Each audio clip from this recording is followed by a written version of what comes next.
Well, I joined Sinn Féin in 2004 in advance of the local elections in Donegal because I felt that Sinn Féin could potentially be an alternative and provide an alternative route for government and an alternative view for the country. The decision for me at that stage in 2004 was whether I stay out and see does that alternative develop, or I participate and see can I be part of making that alternative develop. It turned out over the 3.5 years that I've decided that it wasn't going to be an alternative, and I've left in November. To make that decision? There was a number of different things internal within the Sinn Féin organisation and within the machinations and workings of the party politically.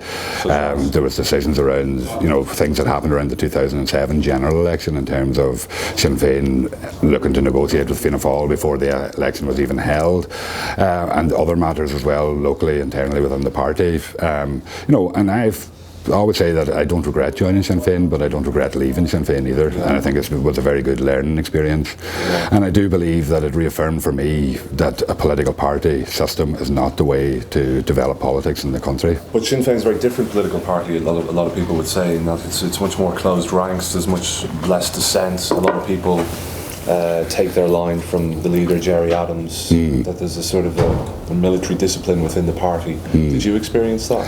Well, I wouldn't say... I find it was difficult to kind of find your... I wouldn't say Sinn Féin is a very different political party. In fact, I'd say it's very similar to to other political parties, and and there's a lot of internal discipline, and the people, Sinn Féin members, toe the party line, and they speak the party line, and they articulate the party line, which is what party members in general do. I mean, I've watched Fine Gael party members over the last 5 years articulate the party line religiously as well.